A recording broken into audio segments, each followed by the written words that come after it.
네, 반갑습니다. 오늘 기포신문 시간인데 오늘은 제가 휴가 중인 관계로 우리 또 김태형 소장님 모시고 방송을 사전 녹화해서 진행하도록 하겠습니다. 오랜만에 뵙겠습니다, 소장님. 네, 안녕하십니까. 아우, 깔끔해지셨습니다. 이렇게 머리도 헤어도 단정하게. 저 어디 지나가다 미장원에 들어갔는데 예. 이 사장님이 너무 여러 가지 물어봐요. 어떻게 하냐, 저렇게 하냐. 어. 마음대로 하세요. 그랬더니 시원하게 그냥 마음대로 하세요. 그랬더니 예. 팍 쳤습니다. 대부분 남자들 그렇죠. 마음대로 하세요. 시원합니다. 아무튼 날씨가 너무 더워서 네. 여름 잘 나셔야 할 것 같습니다. 뭐 건강 괜찮으시죠? 네, 뭐 현재 특별히 아프신 데는 없으시면. 심적인 부담만 좀 커지고 있습니다. 뭐 출판사가 그렇게 압박한다면서요. 괴롭히고 있죠. 그래서 제가 나쁜 일단 출판사. 핑계를 댈 게 없어요. 이제 더 이상 정권도 바뀌었겠다. 뭐 그러니까 이제 써야 됩니다. 진짜 이제 써야 열심히. 돼. 예. 원래 이제 글 쓰시는 분은 이제 뭐가 통장에 돈이 들어와야 작업을 시작한다는데 소장님도 좀 그런 스타일이십니까? 뭐 그거 상관없이 예. 약속을 중시하는데 저는. 약속을. 근데 뭐 어쨌든 약속 기한을 많이 어겼죠 벌써. 이번에 그럼 책은 어떤 주제로 쓰시나요? 정의를 주제로. 아, 씁니다. 예. 네. 기존의 정의에 관한 책들이 좀 약간 뻔한 내용들이 많아가지고 네, 좀 네. 심리학자 입장에서 좀 다른 시각에서 오. 정의 문제를 좀 다뤄보려고 합니다. 야, 기대가 크네요. 좋겠다. 언제쯤 뭐 우리가 접할 수 있습니까, 이거? 제가 써야죠 일단. 올해 안에는 그걸 접할 수 있는 겁니까? 일단 뭐 지금 뭐 아무리 늦어도 네. 9월까지 쓴다 생각하고 지금 작업하고 있습니다. 9월까지. 그러면 뭐 11월, 10월 뭐 이럴 때는 저희가 접해볼 수 있겠네요.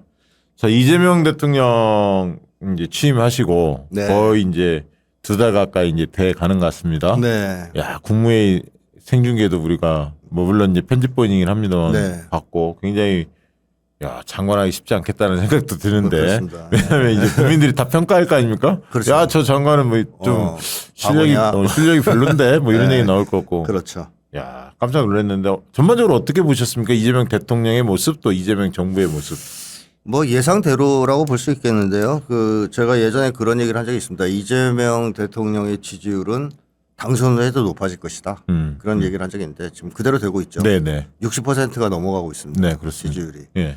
그러니까 국민들이 보고 평가하는 거죠. 네. 그러다 보니까 중도 보수 쪽에서도 긍정적 평가가 나오는 상황이다. 예. 이제 볼 수 있고 저는 내치에 대해서는 정말 잘하고 있다 이렇게 평가합니다. 뭐 여러 가지 약간 잡음이 있었지만 네. 뭐 문제는 누구를 인선하느냐 하는 인선 문제보다 일을 잘하느냐 네. 사람 데리고 요게 문제인데 네. 일을 아주 잘하고 있죠. 특히 저는 이번에 산재 문제를 대하시는 걸 보고 네. 상당히 진짜. 감동을 받았습니다. 죽음 없는 사회를 만들겠다. 네네네. 그러니까 이게 빈말이 아니고 네.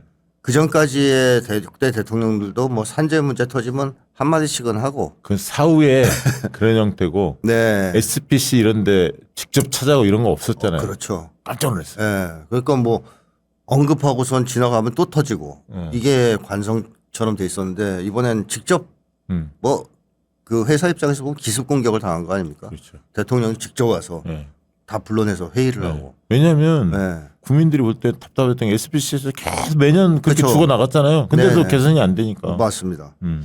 그래서 이재명 대통령이 또 거기 가서 얘기하는 걸 들어보면 회사의 관계자들이 어물딱 속이려고 그러는데 안 속아요. 안 써. 아주 집요하게 추궁을 해서 예. 처음에는 3교대자라고 뭐 이렇게 약간 뻥을 치던데 예. 그 결국엔 2교대제 12시간 막교대라는 예. 거를 이렇게 밝혀냅니다. 네. 그 휴게 시간을 준다는 주장도 사실무근이라는 거를 집요하게 추궁해서 밝혀내. 예. 꼼짝 못 하더라고요. 그러니까 현장을 너무 잘 알고 있는 대통령이다. 그래서 아마 산재 문제가 한국 역사에서 처음으로 네. 어떻게 전환점을 맞이하지 않을까 하는 기대가 있어요. 그 고용노동부 장관한테 예. 직을 걸어라. 예. 당사자도 뭐 강한 의지를 갖고 있죠. 예. 예. 저는 뭐 고용노동부 장관을 임명한 것 자체가 파격적이다. 일단 파격적이죠. 민주노총 위원장 출신 네. 노동계 인사를 앉힌 것도 파격적이다. 근데 그 사람을 데리고 일을 하시는 거 보니까 진짜 우리나라의 노동인권이라든가 노동자의 권리 문제에 있어서는 한 새로운 어떤 전환이 좀 생기지 않겠나 하는 맞아요. 생각이 생깁니다. 근데 이 문제에 대해서는 젊은층들 20이대남 예. 이런 친구들도 할 말이 없잖아요. 할 말 없죠. 이거는 문제가 있다는 거 아니까 자기들도. 그럼요. 자기들도 다칠 수 있고 죽을 수 있다는 거 아니까. 젊은이들이 그 그때 김군이 구의역에서 그렇죠. 사망했을 때 예. 얼마나 많이 그 동참하고 네, 공감을 표하고 슬퍼했습니까? 예. 김영균 김영균 씨도 씨도 마찬가지입니다. 마찬가지입니다. 예, 예. 그러니까 이런 문제들에 대해서 젊은이들이 남의 일처럼 생각하긴 하지만 그래도 연대의식이라는 게 있어요. 있어요. 예. 그러니까 이런 것들이 누적되는 과정에서 젊은 층의 지지도도 상당 정도 올라가지 않을까. 그러니까 아마 이재명 대통령 보면서 진보층에서도 뭐 진보층 워낙 일을 잘한다는 건 알고 있었지만 네. 야, 이 정도까지 이게 놀랬을 텐데 네. 보수층이 깜놀했을 것 같아요. 거긴 더 놀래죠. 왜냐하면 윤석열하고 대비가 되니까 너무 예, 심각할 정도로. 예. 그리고 역대 대통령 중에서 저는 가장 관료 장악력이 우수한 것 같아요. 그런 것 같아요. 예. 예. 철저하게 장악하고 예. 딴짓 못하게 막고 네. 국무회의 과정에서도 장관들이 헛소리하면 네. 바로바로 이제 예. 광역 단체장 하겠다고 나서는 사람들이 엄청나게 많이 늘어날 것 같아. 정치인 중에서. 그럴 수 야, 있습니다. 광역 단체장 해야 어, 저 공무원을 어떻게 잡을 수 있고 굴릴 수 있고 일할 수 있게끔 만들고 현안에 대한 이해도가 높을. 그러니까 당 대표도 중요하지만 못지않게 또 광역 단체장 경험도 중요하겠구나. 근데 문제는 광역단체장을 해도 안 되는 사람. 뇌물만 받아먹고 아무 일도 안 하는 사람도 많거든요. 맞아요, 맞아요. 꼭 뭐 광역단체장 출신이라서 저 일을 잘하는 건 아닐 테고 예. 이재명 대통령처럼 예. 광역단체장을 하면서 검증된 사람 그리고 집단지성 활용할 줄 알죠. 활용할 줄 알죠. 늘 문제의식을 가지고. 그렇습니다. 어, 그래서 국민들 속에 들어가서 국민들과 힘을 합쳐서 문제를 해결하는 그런 지혜도 있고 네. 그다음에 뭐 어쨌든 여러 가지 개혁 과제를 아주 잘 추진하고 있다. 뚝심 있게. 뚝심 있게 예, 밀어붙이고 있다. 그러니까 이것저것을 실용적으로 다 잘하니까 개혁적인 과단성 있는 조치를 하더라도 그렇죠. 보수 언론에 이런 데 대놓고 못 씹어. 맞습니다. 명분이 예, 없어 지금. 예, 그렇습니다. 최근에 그 좀 아픈 손가락인데 강선우 장관 지명자 인선 논란이 좀 있었잖아요. 예, 예. 그건 어떻게 보셨습니까? 뭐 저는 사실 뭐 이게 정치에 대한 국민적 관심이 높아지고 참여가 활성화된 그런 것의 부작용도 좀 있었다 이렇게 보는데 한편으로는 좋은 거지 않습니까? 국민들이 과거에는 정권이 탄생하면 문재인 정권만 해도 그랬어요. 네. 뭐 알아서 잘하겠지 그러고선 정치에 관심 좀 끄고 음. 생업에 종사하는 이런 식의 패턴을 보였었는데 지금은 아니죠. 지금은 아닙니다. 아니, 그리고 할 수도 없는 게 내란이 아직 안 끝났어. 안 끝났죠. 특검 수사도 계속 이루어지고 있고. 네. 그러니까 뭐 사람들이 긴장을 놓칠 수가 없어. 김건희 깜빵에 들어가는 것도 아니고. 맞습니다. 근데 그게 끝나도 저는 과연 정치 참여가 약화될 것이냐 하는 거에 대해서는 아니라고 봅니다. 이게 효능감 같은 거 확인했잖아. 그렇죠. 여러 차례 계속 개입하면서 정치에 국민 주권이 작용하는 거를 경험했고 경험했죠. 예, 효능감도 느꼈고. 그러니까 흔히 말하는 수박 청산도 네. 해봤고 22대 국회를 우리 손으로 만들었고 그렇죠. 당도 바꿨고 네. 대의원의 포션도 확 줄여냈고 네. 그리고 대통령도 만들었고 내란도 우리 손으로 그렇죠. 진압을 했고 네. 이 과정들을 다 해봤기 때문에 국민 스스로가 그래서 아마 국민 참여는 더 활성화될 거라고 예상하고 그래서 이재명 정부가 아마 국민 주권 정부를 네. 표방한 게 아니냐 싶거든요. 자, 그렇다면 그런 점에서는 좋은 현상입니다. 인선자에 대해서 이렇게 검증하려고 하고 문제가 있으면 비판하고 하는 건 좋은데 좀 이게 과열된 측면이 있어요. 네. 네. 네. 그래서 저는 그 물론 윤석열 정권하고 싸우다 보니까 네. 그 관성 때문에 그럴 수도 있겠지만 네. 이 내부의 이 민주진영 내에서의 싸움 혹은 갈등 이거는 예. 좀 합리적인 토론을 통해서 네. 안전감 있게 네. 너무 이제 흥분하지 말고 풀어나가는 게 좋다고 보거든요. 네. 장기적으로는 같이 해야 될 사람들이니까. 그렇죠. 예. 그런 점에서 보면 좀 과격한 측면이 있었다. 이제 이건 뭐 한국인들의 정신 건강과도 관련이 있습니다만 어쨌든 민주진영 내부에서의 아주 합리적인 건설적인 토론 문화 이런 문화들을 좀 정착시킬 필요가 있다는 게 확인된 것 같습니다. 참 어려워요. 이게 도덕성을 너무 크게 보는 거, 자질, 다른 능력 요소, 정책 네. 역량이란 리더십 이런 거는 거의 뒷전으로 몰리고 도덕성만의 어떤 잣대, 엄격한 잣대를 들이려는 이건 진짜 좀 바꿔야 할 필요는 있고. 네. 근데 이제 도덕성이 어디까지 허용할 거냐. 네. 사람들의 어떤 감정선이라는 게 있잖아요. 그렇죠. 참 이 문제가 어렵잖아요. 맞습니다. 강선우 의원 문제는 사실 그 한국인들이 갑질에 대단히 민감해요. 민감하죠. 왜냐하면 사회생활하는 사람들 중에 거의 90%가 의리니까. 갑질 경험이 있어요. 예, 조사를 해보면. 예, 예. 그러니까 여기에 대해서 상당히 민감한 편인데 이 문제를 건드린 거죠. 그래서 뭐 사실 확인들을 아주 냉철하게 하기보다는 좀 흥분하면서 네. 과도하게 이렇게 막 공격한 측면도 있죠. 그런 점에서는 앞으로 뭐 그런 검증은 철저히 해야 되겠지만 정보 같은 거에 네. 너무 쉽게 휘둘리지 않았으면 좋겠다. 확인을 하고 철저하게. 그다음에 확실하게 검증된 걸 가지고 미확인 정보들도 많이 나오죠. 원래 많이 이런 거 나오면 막 이런저런 이거 막 쏟아져 나옵니다. 찌라시 막 소문 뭐 이런 게. 예. 뭐 예를 들면 뭐 실제로 확실하게 확인된 게 몇 개 안 되는데 나머지는 다 가짜 정보였던 거죠. 근데 초기에 이제 그런 걸 접하면서 막 화가 나가지고 어쩔 줄 몰라 하는 분들이 있는데 이제 그런 걸 자제해야 된다 네. 이런 네. 겁니다.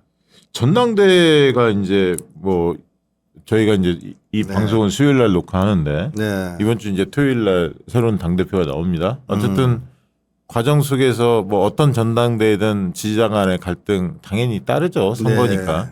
근데 이번에는 좀 적길 바랬는데 음. 굉장히 좀 격화된 측면도 있어요. 네. 그래서 좀 마음이 상당히 아픈데 물론 이제 박찬대 의원이 밝혔지만 또 윤삼호 막 이런 윤석열 쪽 지지했던 사람들이 조직적으로 또 동원돼서 정청래 후보를 박찬대를 지지하는 것처럼 하면서 정청래 후보를 비난하는 뭐 이런 것도 있었다 하고 또 뭐 흔히 얘기하는 사이버 레카드부터 네. 시작해서 좀 그 거친 사람들이 과도하게 정청래 후보를 또 공격도 했었어요. 그래서 집요했고 또 이제 뭐 정청래 후보 지지층들도 이제 나중에는 그런 상당히 이제 박찬대 후보를 거세게 반박하기도 했었습니다. 네. 그래서 조금 시끄러운데 네. 어떻게 보셨습니까? 이거 후유증이 좀 있을 것 같은데 이걸 어떻게 최소화시켜야 할까요?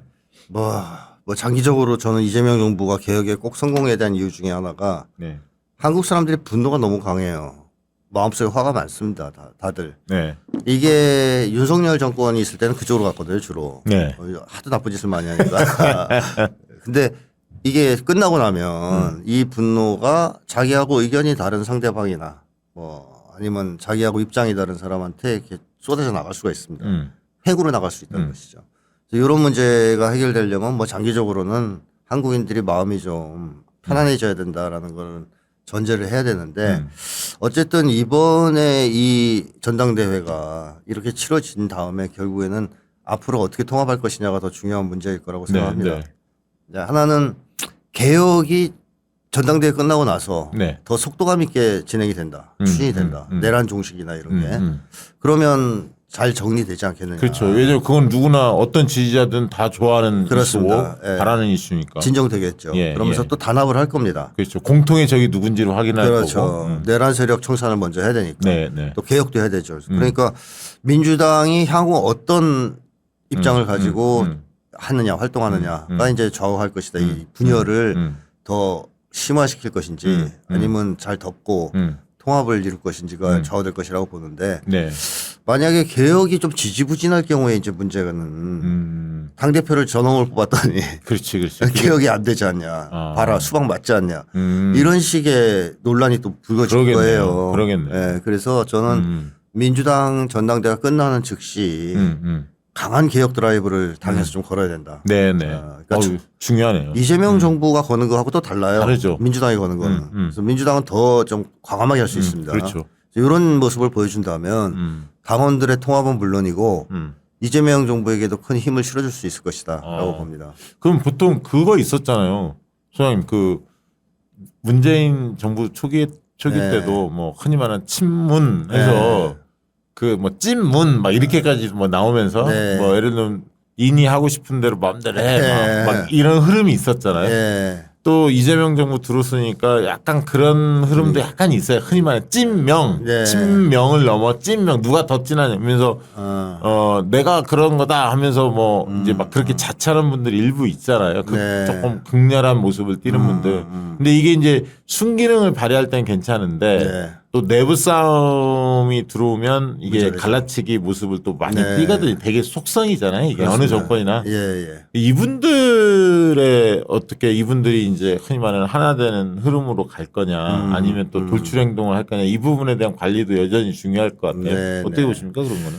그 사람들이 이렇게 다수는 아닙니다. 소수죠. 소수예요. 목소리가 커서 그렇지. 그렇죠. 그러니까 지금 사람들이 심정적으로 불안정하고 화가 많이 나 있고 이러니까 그 목소리에 자꾸 흔들리는 게 있단 말이죠. 그래서 저는 그 사람들이 목소리를 높이지 못하게 하는 것도 중요하고 개혁을 통해서 네네. 그 사람들이 목소리를 딴 데로 내지 못하게 내부 총질을 하지 못하게 그러네요. 하는 것이 더 중요하다. 그래서 이 강한 개혁만이 저희가 생각할 때는 이 민주당 내에 지금 어떤 약간의 내분 사태라든가 뭐 분열 이런 걸 치유하는데 약이 될 수 있지.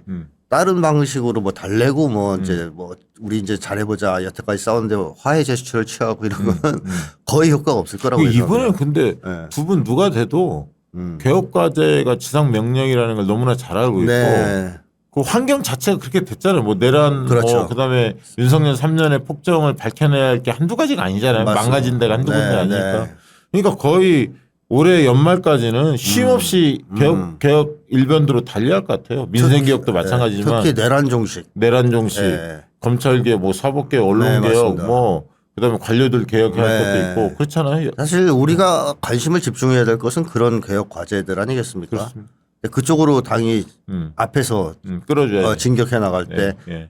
이제 당원들도 다시 그렇죠. 힘을 합쳐서 예. 그 일에 집중하겠죠. 약간 굳은 일을 정당히 해줘야 맞습니다.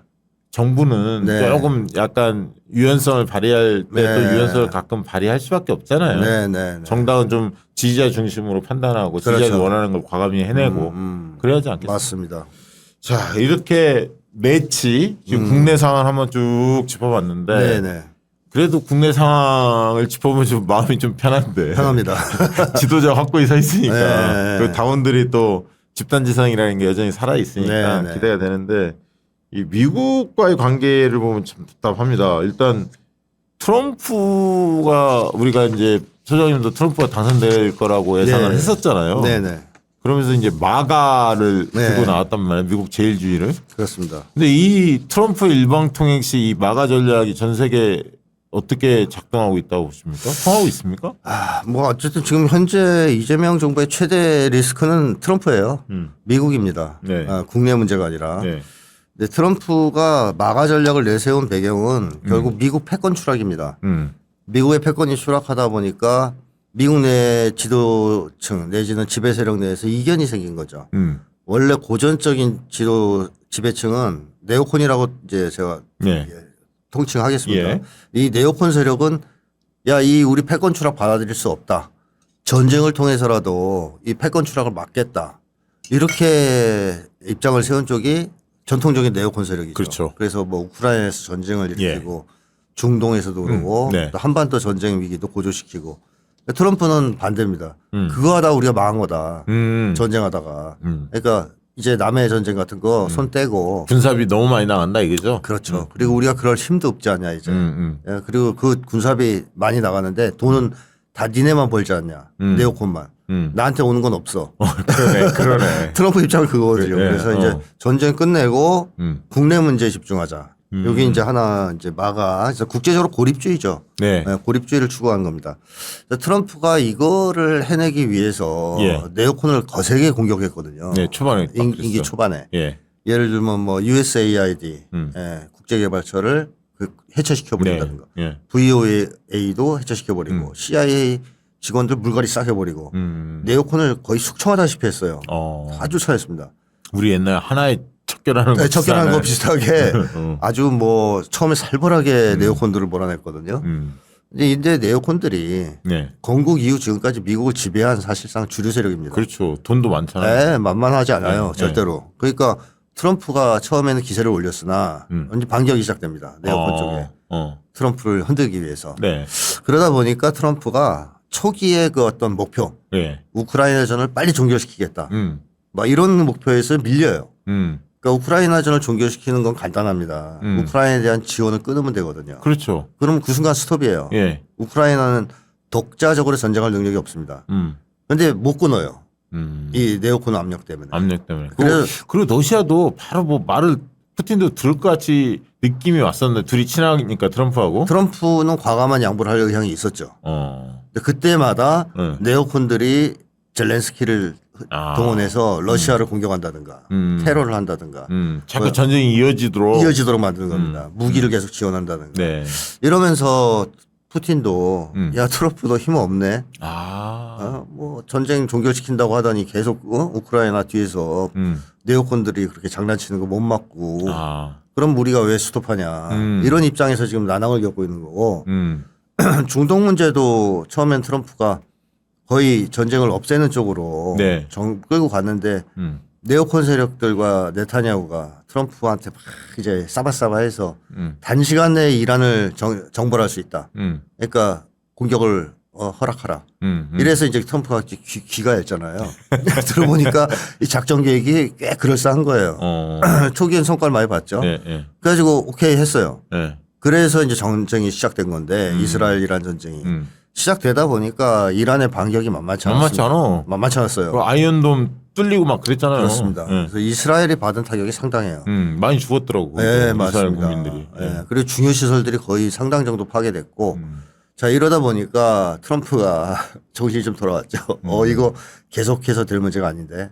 그리고 네타냐후도 휴전을 요청했다는 설이 있거든요. 네. 너무 다급해서. 그러다 보니까 이제 그 보여주기식 폭격 벙커버스터를 투여하는 쇼를 하고 나서 바로 휴전 들어가죠. 약속 때리냐 약간 느낌에. 약간 그렇습니다. 예. 그래 오락가락 하는 거예요 트럼프가.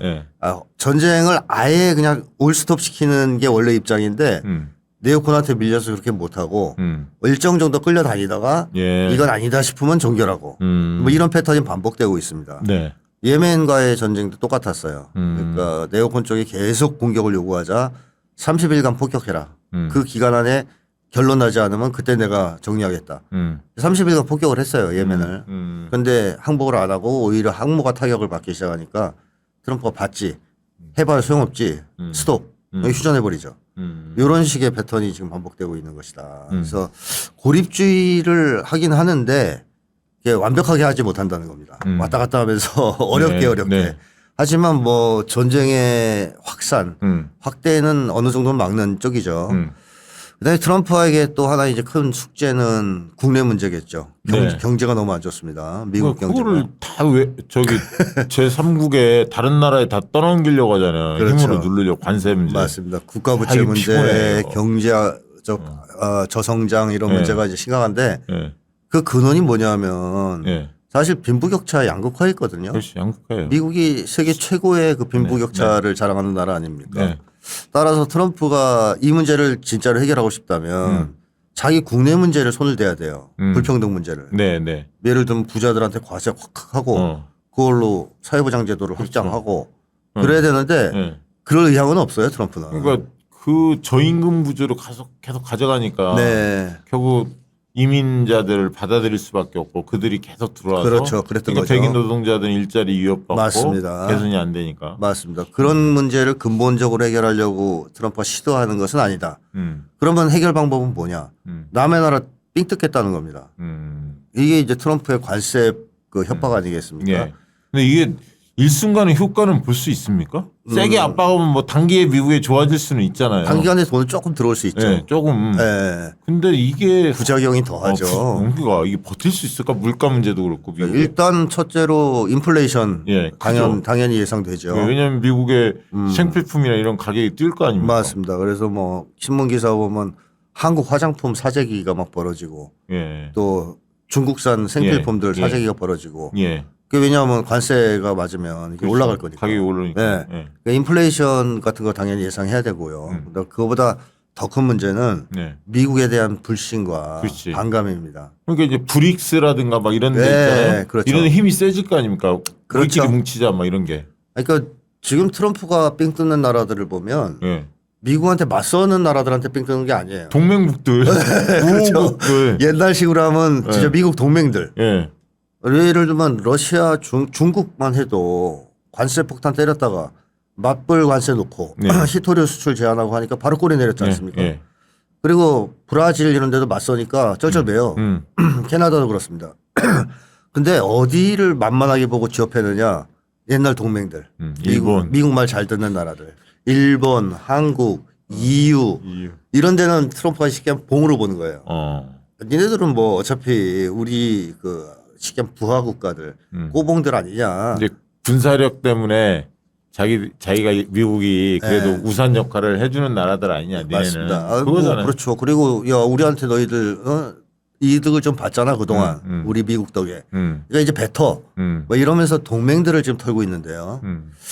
이 동맹들을 터는 것이 어떤 결과를 초래할까. 뭐 예를 들면 처음에는 고분고분 당할 수밖에 없는 처지에 있다 하더라도 예. 점점 국내 분위기는 바뀔 거예요. 바뀌지. 우리나라만 해도 만약에 그렇게 네. 관세협정이 우리에게 불리하게 타결된다? 일본이나 타결된다 그러면 당연히 국내 여론도 중국하고 네. 잘 지내야 한다. 이제 그렇죠. 확 바뀌겠죠. 맞습니다. 그래서 장기적으로는 제가 볼 때는 탈미화, 세계의 반미화를 촉진할 수 있다. 촉진할 것이라고 예상합니다. 당장 유럽만 해도 그런 얘기가 나와요. EU만 해도 네. 중국하고 관계를 회복해야 된다. 그럴 것 같아요. 강화해야 된다. 그럴 것 같아요. 미국이 수출을 그렇게 해가지고 난리를 치면 예. 미국이 수출 안 하고 예. 중국 시장이 더 큰데 예. 중국에다 하는 게 낫지 않냐. 그리고 브릭스 쪽과도 관계를 음. 개선하는 게 낫지 않냐. 이런 얘기가 나올 수밖에 없죠. 네. 그래서 전 세계가 예. 미국에 대한 불신과 반감으로 인해서 어. 미국과 디커플링하는. 그러니까 미국 이미지가 더 안 좋아질 것 같아. 당연하죠. 나쁜 놈 이미지가 형성이 되는 거야. 트럼프가 등장한 이후에 미국의 패권은 군사적 패권의 추락, 예. 경제적 패권의 추락을 넘어서서 도덕 문화적 패권의 추락까지도 지금 진행되는 겁니다. 한마디로 소프트 파워를 상실하는 건데요. 미국이 과거에도 사실 저는 깡패 국가였다고 생각해요. 예. 강도였고. 그러나 과거의 미국은 포장을 잘했어요. 그럴싸하게. 그래서 아메리칸 드림 뭐 이런 거 있었잖아요. 그리고 꿈에. 뭐 자유, 민주주의, 그렇죠. 인권 뭐 이런 걸 내세우면서 있었죠. 그런 게. 자기들이 강도가 아닌 척하는 이 가면을 잘 쓰고 네. 움직였기 때문에 세계 미국의 이미지가 나쁘지 않았죠. 아이고 문화도 팝송, 헐리우드 네. 뭐 영화 이런 거 보면서 우리가 네. 자랐잖아요. 그게 이제 소프트 파워 아니겠습니까? 예, 예. 근데 지금은 한류입니다. 지금은 K-팝, 지금은 K-드라마. 헐리우드 영화 재미없습니다. 네, 재미없어요. 맨날 이제 젊은이들도 그래요. 네. 야 히어로물 지긋지긋하다 이제. 그러니까 맞아. 재미없어. 예. 그러니까 문화적 우위성도 상실하고 있고 오히려 한국이 뭐 세계에 네. 더 각광을 받고 있는 추세고 그다음에 미국이 내세웠던 민주주의, 네. 인권, 자유. 그러니까 그게 막 의사당 이런데 막 폭력 사태 네. 일어나고 막 그랬잖아요. 트럼프 시대 그렇죠. 불복하고 대선 결 그런 거 이렇게 보면서 저 민주주의 아니다. 그리고 니네가 깡패시 무슨 민주주의 국가냐. 남의 나라를 등쳐먹고 뜯고 공갈 협박하고 수틀림 가서 공격하고. 네. 니네들 보니까 원래 깡패였구나. 수장님 저기 미국에 못 들어가시는 거 아닙니까? 저 블랙리스트로 원래 해서. 갈 생각도 없어요. 오라 그래도 안 갑니다. 그러니까 미국이 네. 가지고 있었던 패권이 거의 마지막 단계가 무너지는 그러니까 미국 패권의 거의 완전한 추락을 지금 트럼프가 불러오고 있다. 네. 그래서 단기적으로는 돈이 좀 들어올지 모르겠지만 시간이 지나면 미국이 국제적으로 고립되는 결과를 초래할 것이라고 근데 봅니다. 그런 상황에서 지금 고민은 이재명 대통령이 이 고비를 잘 넘어야 하는데 맞습니다. 트럼프의 그 일방주의의 네. 이 관세 협박 야, 이게 그 나홀로 대응하기 어렵잖아요. 그렇죠. 만약에 일본도 뭐 협상 결과를 보면 거의 뭐 깡패 수준인데 우리나라만 예외를 적용은 안 할 거 아닙니까? 트럼프 스타일상 EU나 일본이나 한국이나 비슷한 그렇죠. 비슷한 비율로 네, 맞습니다. 밀어붙일 것 같은데 이거 걱정됩니다. 일본이 우리에겐 역시 숙적입니다. 나쁜 놈들이에요. 음. 왜냐하면 일본이 그렇게 타결을 안 하고 버텼으면 잘 네. 우리가 좀 도움을 받았을 텐데 예. 아주 무기력하게 이놈들이 굴복하는 바람에 그러니까요. 처음에는 뭔가 뭐 좀 할 것처럼 얘기하던 이시바가 처음엔 그랬죠. 처음에는 막 강경한 발언 쏟아내고 그랬는데 선거에서 참패했지 않았습니까? 힘이 없어. 네, 선거 참패해서 지금 몰리니까. 권력을 잃을 상황이 되자 예. 완전히 굴복했죠. 그러니까 미국은 그거를 기준으로 삼아서 유럽, 한국을 네. 차례로 공략하는 중인데 예. 저는 지금 한국이 어떻게 보면 역사적으로 보면 과거에 뭐 명청 교체기 네. 이런 시기에 지금 한국이 위치하고 있다고 보거든요. 이건 굉장히 중요한 부분인데. 네, 과거에 그 명나라가 몰락해 가고 있었고 청나라가 부흥할 때 그렇죠. 그 추세를 잃지 못하고 명나라 만세 외치다가 그리고 병자호란 병자호란. 당하지 않았습니까? 그 역사적 과오가 되풀이될 위험이 있는 시기다. 다시 말하면 미국이 명나라예요. 저물어져가는 몰락하고 있는 제국이죠. 그러니까 지금 세계는 일국 패권의 시대는 거의가 아니라 끝났습니다. 제가 볼 때는 미국이 힘을 더 이상 못 쓰는 상황입니다. 근본적으로는 다흑화 시대가 이미 개막됐다라고 보여지거든요. 네. 그렇게 평가가 되고 있고 네. 그럼 명청 교체기 중에서 청으로 기울고 있는 상황이란 말이죠. 네. 근데 한국은 지금 어떤 상황이냐면 청하고는 적대적입니다. 러시아, 중국, 브릭스 이쪽하고는 관련성이 좀 없고 그렇죠. 오히려 적대적이고 그렇죠. 오직 미국한테만 지금 올인하고 있는 상황이죠. 예. 따라서 한국의 지금 외교 정책이나 안보 정책은 단순하게 과거에 해왔던 것을 약간 변경하는 수준에서 검토돼야 될 게 아니고 근본적인 전환을 지금 추구해야 될 때라고 저는 생각해요. 그래서 그런 얘기를 뭐 하신 분 중에 한 분이 이제 김주정 의원이 계시죠. 누구? 조국혁신당의 김준형 의원이라고. 아, 김정은. 네, 예. 네, 그분이 이제 그런 얘기를 하셨지 않습니까? 주한미군이 성격이 바뀌었다. 옛날에는 한국의 안보를 위해서 주둔한 측면이 있었다. 네. 그게 이제 주목적이었다. 네. 지금은 아닙니다. 그렇죠. 중국을 겨냥한 거죠. 미국이 스스로 얘기해요. 그렇죠. 미국 트럼프 쪽 사람들이 한국 지키는 건 니네가 해. 응. 주한미군은 북한을 상대하는 군대가 아니야. 응. 중국을 상대하는 군대야. 그러니까 우리가 완전 전쟁의 화약고가 된 거 아닙니까? 쉽게 한국마음이 된 거죠. 브런슨 말대로. 예. 주한미군 사령관이 한국은 일본과 중국 사이에 떠 있는 항공모함이라고 그랬어요. 그런 말을 했죠. 예, 이게 주한미군의 전략적 유연성이 그겁니다. 항공모함처럼 여기 있다가 마음대로 이동해서 대만에 투입되고 중동에도 뭐. 투입하고 그랬다가 다시 돌아오고 예. 또 미국에 있는 군대를 한국에 보냈다가 또 보내고 이런 전략적 유연성을 추구하는 게 하나가 있고 요것만 하면 다행인데 차라리 그나마 이것도 위험한데 더 위험한 것은 동맹 현대화 요구죠. 지금 관세 협상과 별개로 방위 분담금. 분담금이 아닙니다. 동맹 현대화. 그러니까 한미 상호 방위 조약을 없애고 네. 아시아 태평양 방위 조약 쪽으로 확장하자. 이런 걸 미국이 요구하고 있어요. 지금 그 언론에 쭉 나오고 있습니다. 그러니까 미국의 요구는 그겁니다. 미국과 한국이 방위 조약을 맺되 아시아 태평양 전역으로 하자. 이게 이제 일본에서 주장했던 원시어터랑 비슷한 거죠. 대만과 한반도를 묶어서 하나의 전장으로 규정하고 동맹을 가져가자. 그러면 한국이 미국이 그야말로 과거에 이야기했던 태평양 전략 그거네. 아시아판 나토죠. 아시아판 나토. 네. 여기를 딱 그 갈라서 아시아를 네, 이제 맞습니다. 그래서 여기에 한국군이 동참하라는 건데요. 네. 요거의 문제가 뭐냐면 요게 만약에 타결되면 한국군이 동원이 됩니다. 그렇죠. 미국 동의돼. 전쟁에. 네. 미국이 대만 전쟁을 할 경우 한국군을 거기다 투입하고 또 뭐 미국이 필리핀에서 이거 받을 수 없잖아요. 받을 수 없죠. 그러니까 이게 지금 심각한 문제다라고 이제 보여지는데 주한미군 있잖아. 지네 네. 뭐 저기 감축하겠다 자기들 막 나섰잖아요. 네, 감축하라고 그만큼 비용 깎으면 되는 거 아니에요? 그러니까 주한미군의 이 미국은 전쟁에 선봉에 서기 싫다는 겁니다. 왜냐하면 중국이나 북한이 워낙 강해서 예. 전쟁할 때 우리는 뒤에 빠져 있을 거고 우크라이나처럼 한국, 일본, 호주가 하라는 거예요.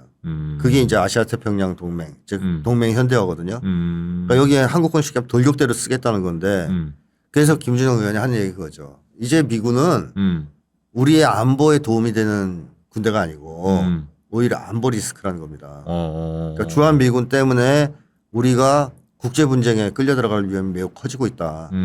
예를 들면 전략적 유연성만 우리가 합의를 해줘도 네.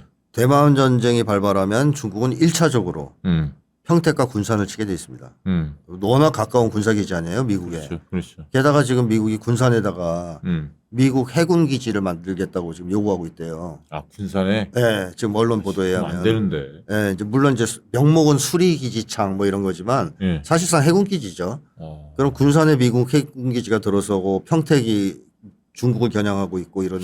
아니 이거는 저기하고도 연결돼요. 뭐냐면 새만금 쪽에 지금 군산부터 시작하거든. 네. 군산 김제 부안으로 연결된 이 새만금 축을 예. 지금 적극적으로 이재명 정부에서 그걸 살리려고 하거든. 네. 그래서 수문도 개방하고 거기를 신재생 에너지에 그다음에 AI에 뭐 네. 이렇게 하면서 대중국과 관련된 공항도 세우고 막 이러면서 이제 네. 그 원래 계획대로 하겠다는 거거든.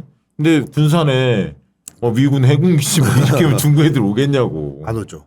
오히려 그렇게 되면 중국의 제일 타격 대상이 되죠. 그러니까 한국이 워낙 가깝기 때문에. 그래서 한국이 공격당할 가능성. 대만 분쟁에서. 또 아예 동맹 현대화가 돼버리면 그야말로 이거는 전국 러시아한테 한국은 적국이라고 선언한 거랑 똑같아요. 그럼 중국과 러시아도 거의 상응하는 적대 조치를 취할 겁니다. 네. 그럼 남북 관계 악화되겠죠? 야. 이러면 안보 리스크가 올라가는 거죠. 네. 근데 지금 나오는 얘기를 보면 이재명 정부 그 협상하는 쪽에서 네. 미국한테 이걸 들어줄 테니까 어느 정도 상당 부분 그러니까 외교 안보 쪽 요구를 들어줄 테니까 관세를 깎아달라고 요구한다는 거예요. 아닌 것 같은데. 저는 뒤집어야 된다고 봐요. 그러니까 외교하면 이거는 생명과 관련된 그렇습니다. 건데. 그러니까 관세에서 우리가 양보하는 것은 그야말로 허리띠를 조르게 되는 결과를 초래하겠지만 외교 안보 문제에서 양보하면 그치. 이거는 전쟁이 터질 수도 있는 즉 그러니까. 국가 안보가 위태로워질 수 있는 문제이기 때문에 예. 더 중요하다라고 봅니다. 근데 이게 지금 거의 언급이 안 되고 지금 추진되고 있거든요. 그래서 저는 좀 심각하다 이런 점에서는 야. 국민들이 관심을 가지고 또 이재명 정부도 가능하면 요 주제에 대해서는 국민들한테 공개하고 어떤 논의를 하고 있는지 어떤 걸 목표로 삼고 있는지 그래서 너무 부당하면 국민들이 나서서 해야 되겠죠. 그러니까 김준영 의원 말이 맞아요. 이제 미군은 안보 리스크니까 주한미군 리스크가 생길 상황이니까 나가든가 돈을 내야죠. 우리한테 돈을 달라 그러면 안 됩니다. 그러니까 중국을 공격하기 위해서 우리 기지를 쓰겠다는 거 아니에요. 한국에서. 네. 그럼 돈을 내야죠. 그렇지. 자기들을 위해서 예. 주둔하는 거니까. 그러니까 이런 식으로 아예 프레임을 바꿔서 그렇게 우리가 세게 주장하면 관철이 안 되겠지. 미국한테 그렇게 주장을 해야 그렇지. 미국도 움찔하는 거죠. 그렇지. 근데 지금 한국이 협상하는 거 보면 조금 깎아주시면 안 됩니까? 이런 식으로 얘기를 하고 있으면 미국이 트럼프의 성향을 봤을 때 얘들 봐라. 저 자세로 기네. 그럼 더 기고만장해서 밟으려고 그러겠죠. 트럼프는 그렇게 협상해서 될 사람이 아닙니다. 그 젤렌스키가 똘끼가 있어가지고 네. 아무것도 없으면서 가서 트럼프하고 싸웠잖아요. 한 붙었죠. 백악관에서. 근데 트럼프 한 얘기가 있잖아요. 너 카드가 없잖아. 딱 그게 트럼프의 협상을 잘 보여주는 거죠. 카드가 없는데 네가 아무리 주둥이로 떠들어야 어림도 없다. 야, 그러면 이런 상황에서 남북 관계도 한번 좀 짚어봐야 할 것 같은데 어떻게 지금 흘러가는가? 악화될 수밖에 없죠. 한국이 이런 미국의 입장에 끌려가면 남북 관계의 파국은 피할 수 없습니다. 최근에 그 김여정이 한마디 했잖아요. 했죠. 그 뭐 어저께인가 한 거죠. 그 이재명 정권 50여일을 평가하면서 말로는 뭐 좋은 얘기를 많이 하는데 뭐 한반도 긴장 완화, 남북 관계 개선 이런 얘기를 하지만 한미 동맹 여전히 맹신하고 있고 그러니까 지금 벌어지고 있는 이 사태를 제가 볼 때는 언급한 겁니다. 맹신하고 있고 대결적 태도를 버리지 않고 있다. 그래서 당장 8월 달에 한미 연합훈련 시작되지 않냐. 그러면 또 우리는 대응하지 않을 수 없을 것이고 거기에 대해서 책임을 우리한테 떠넘기려고 할 거다. 이런 걸 얘기했는데 결국 이 얘기는 무슨 얘기냐면 8월 달에 한반도의 긴장 고조가 예견된다는 뜻입니다. 제가 볼 때. 그러니까 북쪽에서 그 전에 낸 성명을 보면 한미 군사훈련, 한미일 군사훈련에 대해서 그대로 묵과하지 않겠다. 군사적 대응을 하겠다고 얘기를 했거든요. 네. 하겠죠. 이번에 8월, 9월에. 8월 달에는 한미 연합훈련이 예정돼 있고 9월 달에는 한미일 연합훈련이 예정돼 있습니다. 여기에 대해서 북이 대응할 겁니다. 군사적으로. 그럼 긴장이 고조될 거예요. 네. 요거에 대해서 얘기한 거예요. 김여정 부부장이. 조치를 취하라. 그렇게 될 건데 무슨 그 남북관계 개선이냐. 마주 앉을 이유도 없다. 그래서 뭐 여러 가지. 그러니까 이제 뭐 사실 윤석열 정권하고 이재명 정권이 다르다는 건 알지만 알죠. 호전적인 윤석열과는 다르다는 건 알지만 네. 본질적 문제를 해결할 수 있어? 니네? 그렇죠. 이렇게 이제 묻는 거잖아요. 맞습니다. 미국에 끌려다니는 이 모습에서 그러니까 북쪽이 남북 관계를 민족 내부 관계에서 네. 적대적 국가 관계로 규정한 이유를 그 설명한 게 있어요. 그러면서 일시적으로 이걸 바꿨다고 얘기한 게 아니고 지난 70년 역사를 돌아보니 보수 정부든 민주정부든 아무 소용이 없더라 대화를 해봐야. 왜? 미국한테 예속돼 있기 때문에 우리랑 아무리 좋은 합의를 해도 다 뒤집는 거 아니냐. 결국엔 깨지고. 그럴 바에는 우리가 왜 못 알아. 남쪽하고 고생하면서 협상을 하냐. 차라리 미국하고 결론을 보지.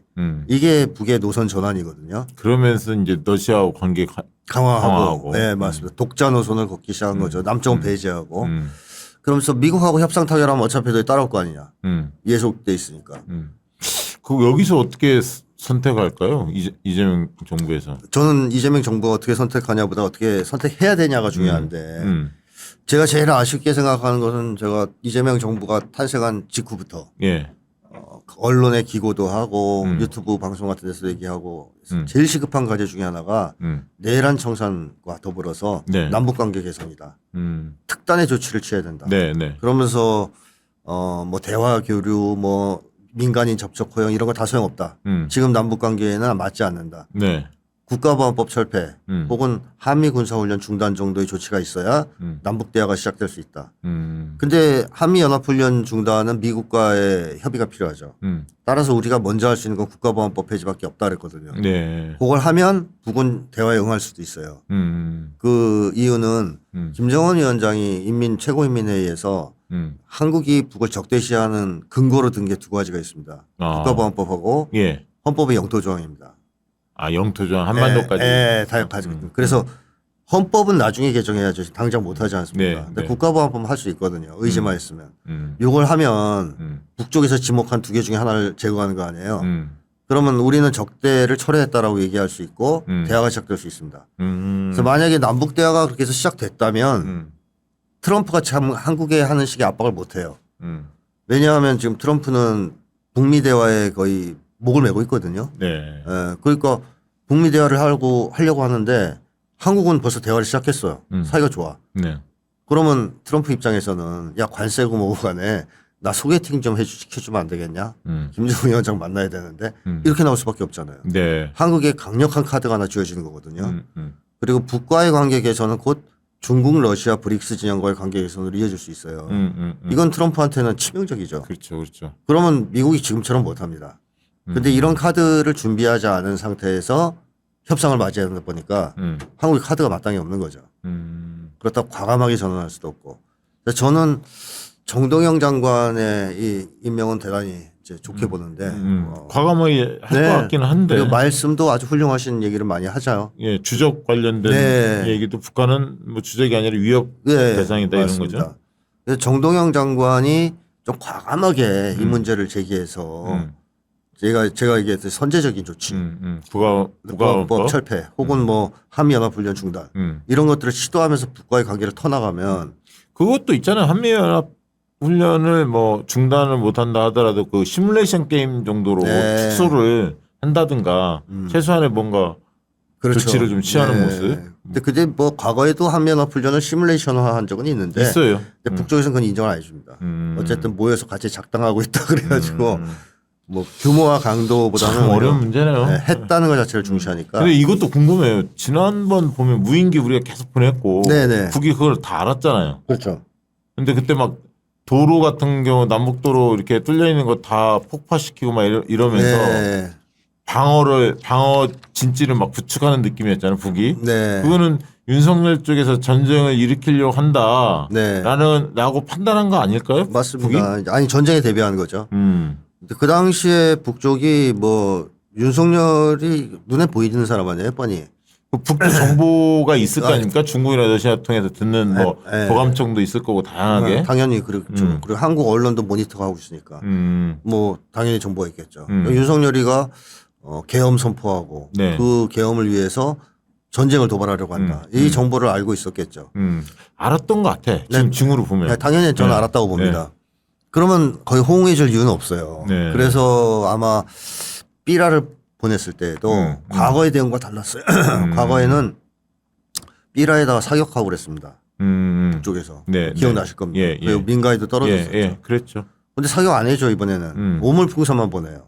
그것도 대응이 약화된 거예요. 사실은. 그다음에 대북 확성기를 틀었을 때 네. 24시간 틀었을 때도 과거에는 전쟁 날 뻔했잖아요. 네, 박근혜 예, 때. 예. 북에서 조준격파 시작하겠다. 맞아요. 그 시간 안에. 예. 끄지 않으면. 예. 그래서 미국이 압박을 해서 박근혜 정권하고 북쪽이 협상을 해서 중지됐습니다. 그러니까 북쪽이 그 당시에 대응한 거 보면 굉장히 강경하죠. 근데 이상하게 윤석열 정권 때는 오히려 확성기를 트니까 저쪽도 확성기 트는 정도. 그러니까 엄청난 인내를 발휘하면서 절제하고. 네, 말려들지 않으려고. 그러자 윤석열이 한 짓이 바로 무인기 침투죠. 야, 요거 갖고는 안 하네. 그럼 직접 보내서 자학을 요래도 니네가 공격을 안 해? 이런 정도로 시도한 거잖아요. 네. 네. 근데 북쪽이 제가 볼 땐 그거는 넘어갈 수 없는 사안입니다. 그렇죠. 네. 그렇죠. 이제 사실. 국가 이제 사실 침략을 당한 거니까. 예. 그래서 10월 11일 날에 외무성 중대성명이 있었고 예. 12일 날 김여정 부부장 담화가 나왔고 13일 날 국방성 대변인 담화가 2회. 거기 메일로 한 거예요. 그날 김여정 부부장도 2차 담화를 했고 14일 날 3차 담화가 나옵니다. 그러니까 연달아 11일, 12일, 13일, 14일 쭉 매일같이 성명 담화를 발표한 거죠. 이때 3차 담화가 이제 이런 겁니다. 여기서 김여정 부장이 한 담화가 딱 2줄이거든요. 네. 우리는 평양 무인기 사건의 주범이 대한민국 군부 쓰레기들이라는 것을 명백히 알고 있다. 근데 요거 이제 핵심의 다음 말입니다. 핵 보유국의 주권이 미국 놈들이 길들인 잡종개들에 의해 침해당했다면 똥개들을 길러낸 주인이 책임져야 할 일이다. 이런 성명을 발표했습니다. 딱 2-3줄밖에 안 돼요. 네.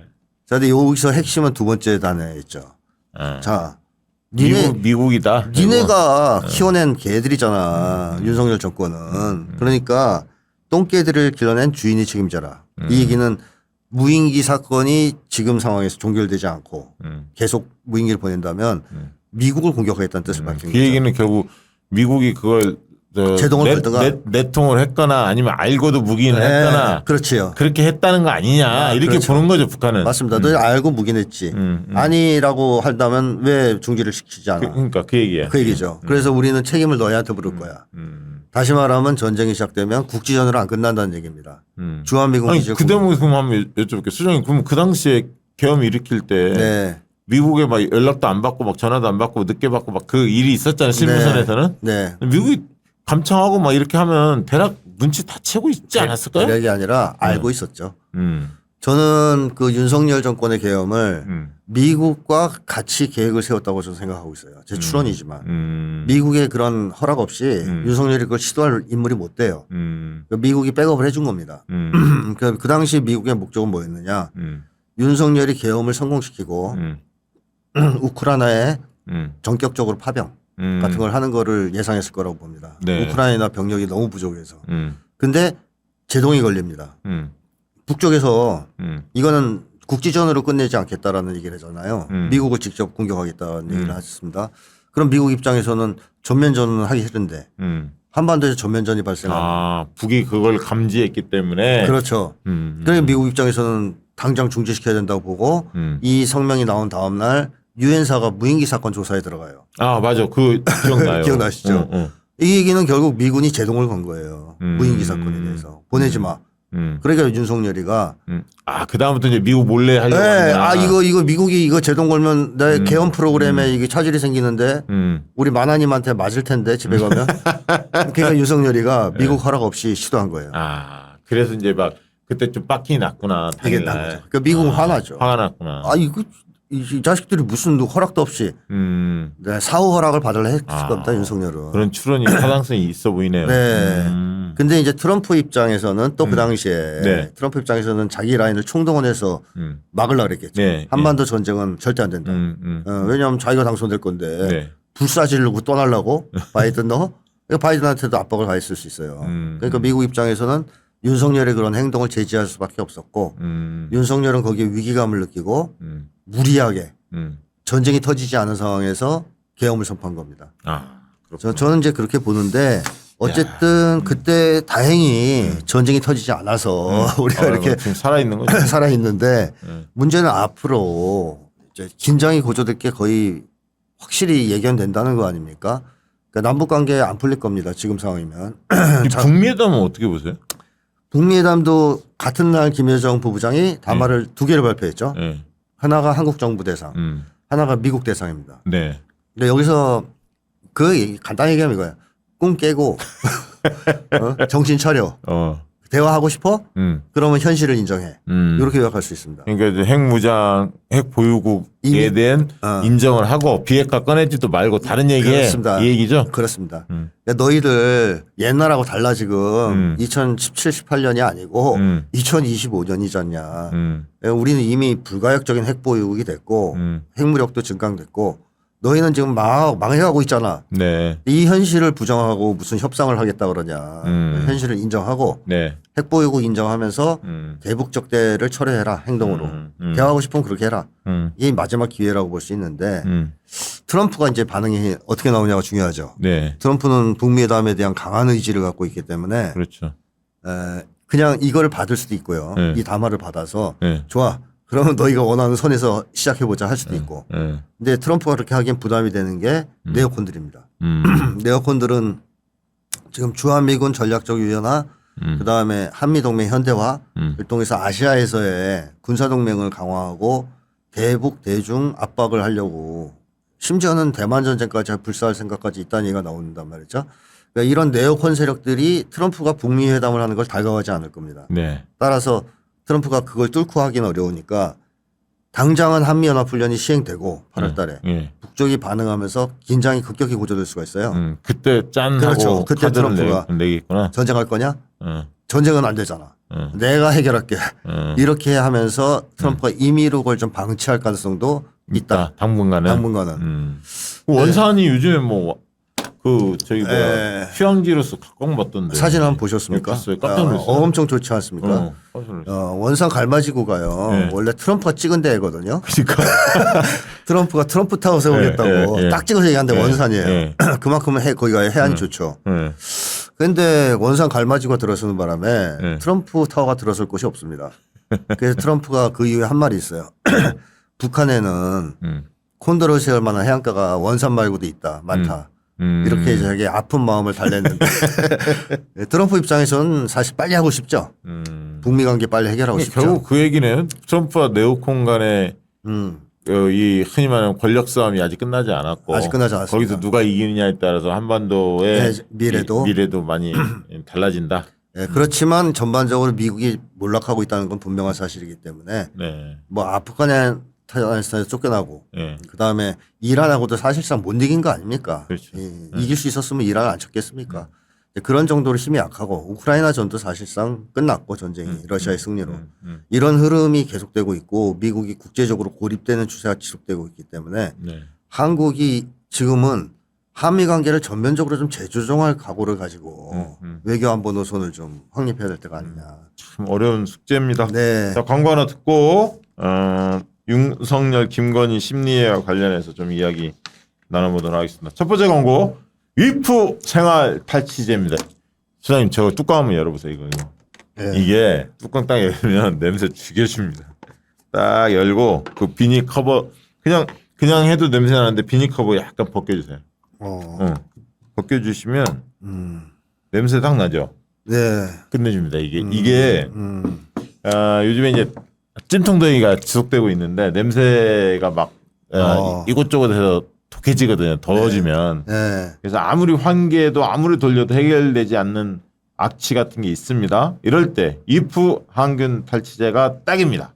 환경부 지정 5대 악취를 단 30분 만에 99% 제거합니다. 저희 사무실에도 이거 가끔 놓거든요. 윤석열 감방에 이거 하나 있어야 될 것 같아요. 저도 그 얘기했어요.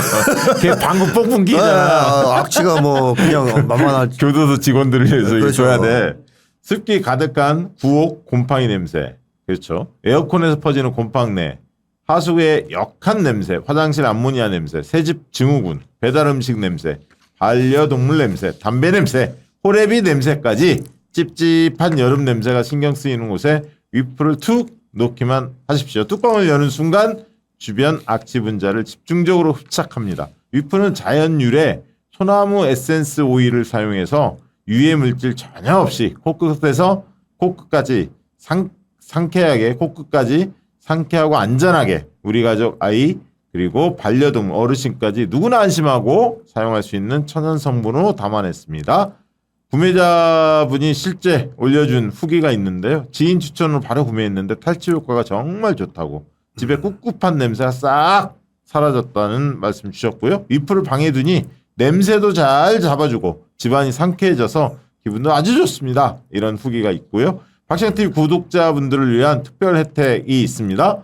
시크릿 할인 링크로 들어오시면 담을수록 커지는 추가 할인 혜택을 드리고 있습니다. 냄새로 신경 쓰이는 곳곳에 넉넉하게 이프 이 생활탈취제 사용해 보시기 바랍니다. 이거 진짜 주문 상담 저 1660-0688 전화 주시면 될 것 같고요. 굉장히 좋습니다. 이거 만족도 굉장히 높은 제품입니다. 좋아 이거. 자 이프 생활탈취제 광고 하나 해드렸고요. 이번 광고는 삼구갈비에서 만든 부채 수육 곰탕입니다. 우리 또 소장님 과거에 유사한 제품들 많이 드셨는데 최근에 상구갈비가 저희 광고를 계속 하고 있는데 이 상구갈비에서 만든 여러 제품들이 있습니다. 뭐 술국도 있고 뭐 고기도 있고 이 수육곰탕 특히 아주 좋습니다. 부채 수육곰탕. 자, 한번 시식을 하면서 이야기 좀 나눠보도록 하겠습니다. 부채 수육곰탕 지금 준비했는데 소장님 한번 드셔보세요.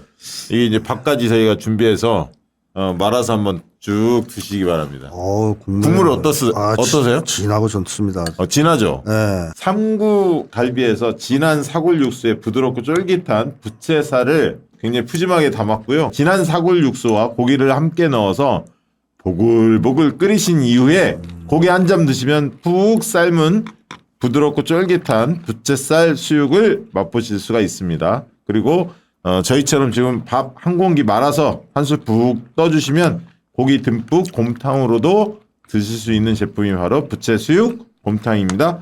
두세 개 사셔서 전골 냄비 집에 다 있을 텐데요. 그 부추 넣고 보글보글 끓이면 4, 5만 원 정도 하죠. 요즘에 소고기 수육이. 이 소고기 수육 부럽지 않게 맛나게 맛있게 드실 수 있는 최고의 가성비 제품이 바로 부채 수육 곰탕입니다.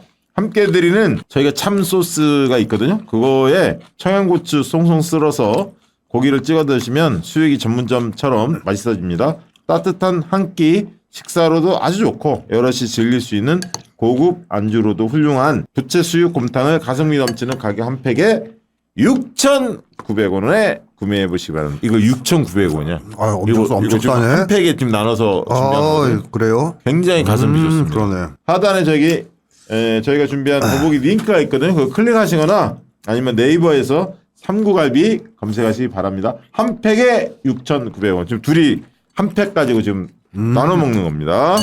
야, 이제 먹어봐야지. 어떠세요? 드시기? 고기가 진짜 맛있다.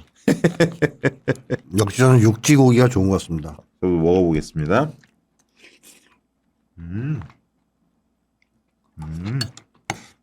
이렇게 두툼합니다. 이게 두툼해서 여기 찍어서 고추 찍어서 청양고추.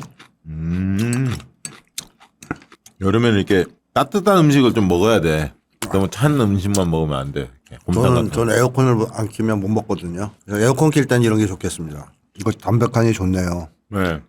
자극적이지도 않고. 네, 삼구갈비 그리고 위프 두 가지 광고 만나봤고요. 윤석열, 김건희 이야기 해봐야 할 것 같은데 네. 윤석열 이제 빵에 들어갔고 김건희는 아직 들어가기 직전인데 네. 어떠세요? 저 두 사람이 지금 어떤 심정일까요? 윤석열은 이제 결국 현실을 좀 받아들이는 단계 아니냐 그래요? 생각이 좀 듭니다. 그러니까 윤석열의 가장 큰 문제는 가상 세계에서 살고 있었다는 거죠. 네. 김건희와 그 일당들 주변 일당들이 만들어준 세계. 예. 그래서 윤석열은 그 안에서 룰루랄라 하면서 국민적 지지가 높아 나는 다들 날 좋아해 착각하고 이러고 살았던 거 아닙니까? 예. 근데 군인들도 내가 명령만 내리면 다 내 말을 잘 들을 거야. 뭐 등등의 착각을 하고 살다가 네. 그 현실을 깨닫는 거는 쉽지 않습니다. 윤석열은 계속 주변에서 가스라이팅을 하기 때문에. 근데 이제 일단 격리됐죠. 김건희하고 격리된 게 크다고 보는데요. 네. 네. 격리가 돼서 감옥에 들어갔고 이제 감옥에 들어가서 처음에는 또 나왔잖아요. 네. 주변에서 그때만 해도 기현이가 있어. 너 빼줄 거야. 우정이도 있지. 우정이와의 우정도 있잖아. 뭐 이런. 그럼 왜 빨리 소환 안 되는지 모르겠어. 심우정이. 해야죠. 근데 어쨌든 그런 거를 가지고 또 괜찮아 조금만 버텨. 이제 나왔단 말이에요. 네. 어퍼컷. 예, 하고. 이러면 이제 안 깨져요. 가상 세계가. 여전히 나는 힘이 있어. 이렇게 되는데 이번에는 들어가니까 좀 있으면 나갈 수 있는 거야. 그러니까 안 될 것 같은데 변호인들도 그런 얘기를 할 거 아니에요. 결국에는 안 될 것 같다. 그리고 더 이상 국민들 자극하면 안 된다. 뭐 이런 얘기 뭐 나오겠지. 등등등. 그러니까 이게 분위기가 옛날 같지 않다. 이런 걸 느끼기 시작하는. 그래서 옛날과는 달리 야 이번에는 내가 못 나갈 수도 있겠구나. 잘못하면 평생 못 나갈 수도 있겠구나 하는 거를 느끼는 단계에 들어섰다 이렇게 이제 보여지거든요. 네. 그게 윤석열한테는 일종의 이제 자포자기 심정, 체념하는 쪽으로의 이제 심리 변화를 일으켰을 가능성이 있어요. 그래 되면은 재판도 안 나가고 조사도 받기 싫고 그냥 다 귀찮은 이런 상태에 빠질 수 있거든요. 그래서 윤석열이가 어지간한 건 다 거부하고 있지 않습니까? 그렇죠. 지금 안 나가려고 하죠. 그게 뭐 대단한 투쟁 의지를 보여준다라고 저는 보지 않고 오히려 무너지는 윤석열의 심리를 반영하는 그런 행동들 싸울 아니냐. 전의가 상실돼 있다. 전의 상실. 그렇게 보여지는 거죠. 싸워봐야 뭐하냐. 어차피 안 근데 될 이 거. 김건희까지 딱 들어가야 네, 그렇죠. 국민의힘 쪽도 완전히 이제 그 흔히 말하는 윤석열 김건희와 단절하는 이런 목소리가 또 분출될 거고. 그렇죠. 그다음에 암약하고 있는 우리 지금 곳곳에 네. 윤석열 김건희 세력이 있잖아요. 네. 호시탄탄 놀이잖아요, 이놈들이. 김건희 세력이죠.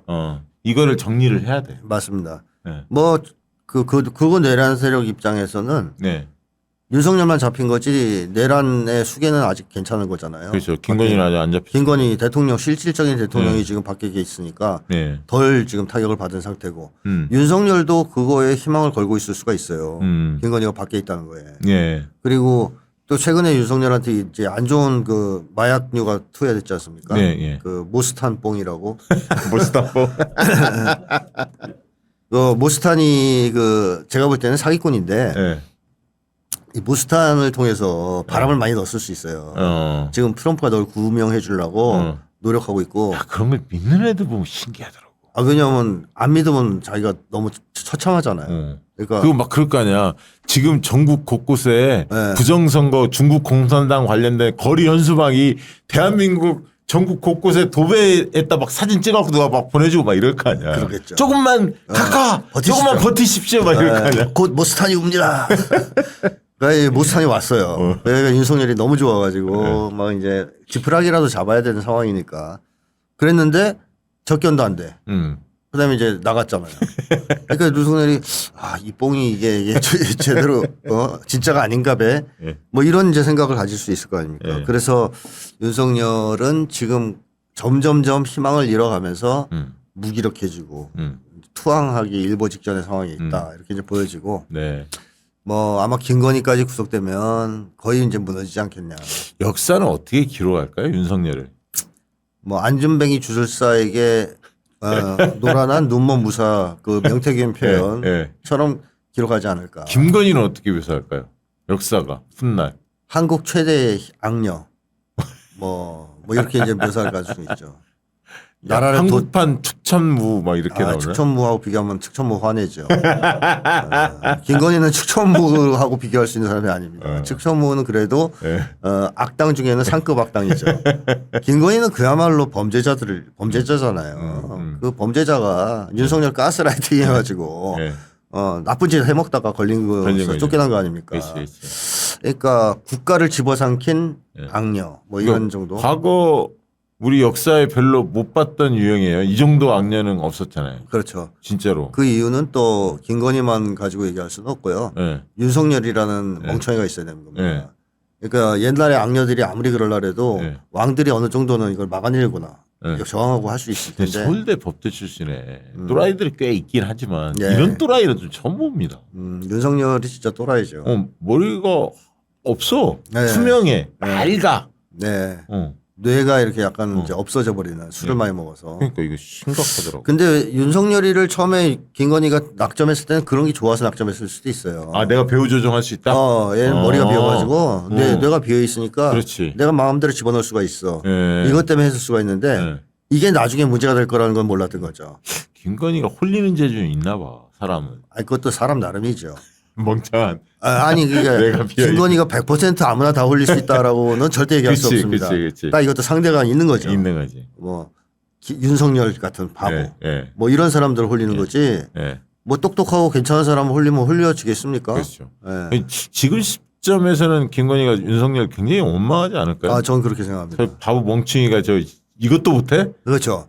자기 잘못을 생각은 안 하고 사실 자기가 윤석열을 찍어서 생긴 문제잖아요. 그때 다른 놈을 찍었으면 계엄 성공했을 수도 있는 거 아니에요. 근데 자기 탓은 안 할 겁니다. 김건희는 당연히 윤석열 탓을 할 겁니다. 저 멍청한 놈이 계엄 같은 것도 하나 제대로 못하고.